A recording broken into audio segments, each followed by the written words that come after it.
How many times have you ever taken notes and you completely forgot about what you wrote down? It comes in one ear, it comes out on the paper, and you completely forget about it. Or heck, another time you take notes and you don't even remember where you jot down your notes on. It's disorganized, and that's the exact problem that we're gonna face today, because I wanna show you how I take notes, tips on efficient ways of taking notes. Let's jump right into this video. Hey, if you're new to this channel, my name is Richard. I'm an entrepreneur as well as a high performance coach, and I'm glad that you're here with me today because I have 5 high performance lessons on how you can do better at note taking. It seems like something that is so simple, right? But at the end of the day, if you really think about it, when was the last time that you were actually taught on how to take notes? I can tell you firsthand that when I was in high school, university, graduated from UCLA, I was never taught how to specifically take notes. It was just something that was expected out of us. So the first high performance lesson I want to give you is that paper is always greater than electronic devices. Look, I understand it's so simple. It's so easy to just pull out the iPad, pull out the MacBook, and start jotting down notes on your computer. But what typically happens is when you jot down notes on a computer, you start to write things down verbatim, right? You have a lecturer, a professor, an instructor that teaches you one thing, and as soon as you hear those words come in, you start to jot these things down. This is a passive form of taking notes, and it's not the most effective because you're not actually making any kind of neural connections within your mind when you're just passively taking them in. Secondly, when you're on your electronic devices, you're much more prone to distractions. How many times have you ever gotten someone to send you a text message and ding on your computer it pops up? An email comes in, Facebook tab is open, YouTube is tapped in. Heck, you're looking at stuff you definitely should not be seeing and it's on your computer. I've sat in lecture before and the girl sitting in front of me is doing online shopping on Forever 21 and buying makeup. I'm not here to judge online shopping, but let me tell you that the time to take notes when you're learning is definitely not the time that you want to be shopping online. So that's why electronics is not the best way to go about it. I will always go for paper and pen. Classic paper and pen. Take notes on paper. When you show up to class, when you show up to any kind of online module to learn, always pull a notebook, leave the electronic devices, and you're gonna move much, much faster. Second high performance lesson that I have for you is actually related to what I was just talking about, and it is that note making is greater than note taking. Now, the difference between note making versus note taking is note making involves you actually thinking about connections between what you're learning and how you can apply it into your life. Note taking is simply jotting it down word for word, but note making is how does this actually apply into my life? How am I going to use this information to better further my academics, further my business, further my lifestyle?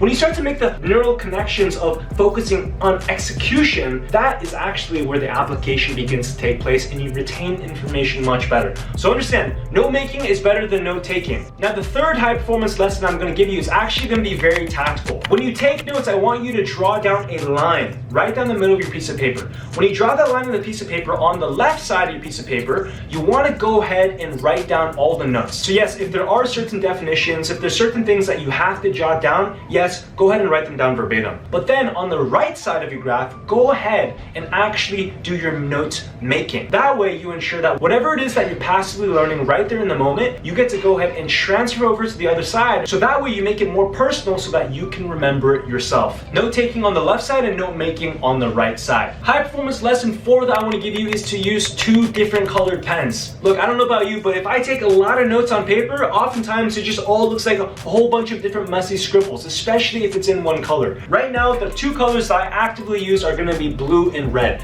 The reason why this works so well is because the red I use less frequently to highlight really important things. So you go ahead and you take the vast majority of your notes with a blue pen. But if there's something that's really critical, if your instructor mentions something that you gotta remember, if there's one little idea that pops in that you know might show up later again, or something that you're having difficulty with, you can accent your notes with a different color pen. The reason why I choose blue and red is simply because blue and red are 2 contrasting colors. Doesn't really matter what color you use, but find 2 colors, use one less sparingly for more rare occasions to help you remember those little details that matter the most. High performance lesson number 5 is to always finish with action items. Look, I would like to make the argument that information is meant to be used for execution. There's no reason for you to learn something if you're not actually going to apply it into your life. This applies when we learn about our businesses, whenever we invest into any kind of course, and definitely it applies to our academic lifestyles as well. One of the most frustrating things is to learn something but never to have any kind of application for it. So after you end up a session of learning of any kind, whether that's a lecture, whether that's watching this YouTube video, you want to go ahead and draw one line down the middle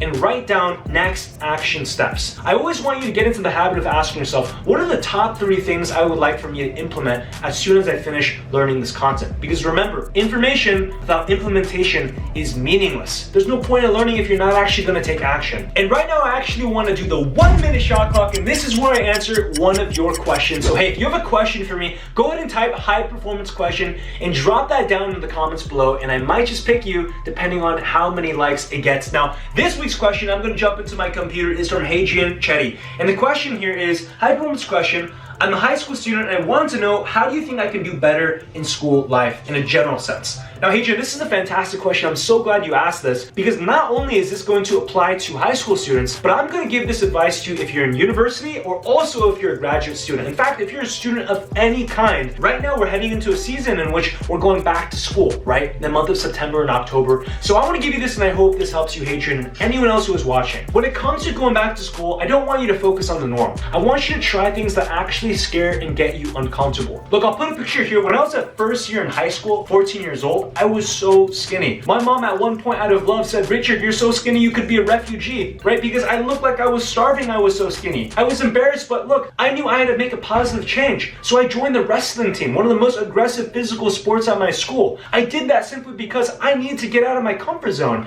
I needed to start lifting weights. I needed to do something that could challenge myself. My first year in high school, I was so embarrassed to talk with people. I knew I needed to improve my public speaking. So what did I do? I joined the high school choir. I'll put a photo here in my a cappella group. We dressed up in tights, men in tights, and performed in front of over 1,500 people. That is actually one of the biggest reasons for why I've been able to cultivate the skill of public speaking. Because when I was younger, when I was 14, 15 years old, I was singing in front of thousands of people in order to build up this skill of projecting. All of these things that you cultivate when you're a student begin to stack and stack and stack, and you have to continue to challenge yourself to do uncomfortable things if you want to level up in life. So Hadrian, I hope that helps you out, and look, if you want to get uncomfortable, move the next step, I have a masterclass for you that's going to take you to the next level of your performance. It's called the High Performance Live Masterclass, and it's happening this Saturday.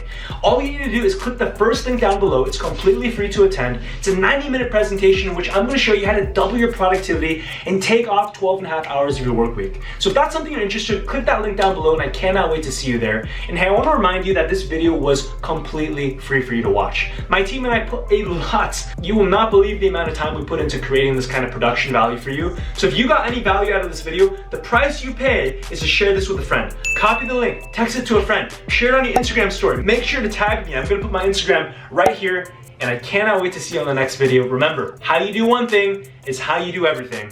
I'll see you next week. No making on the left side.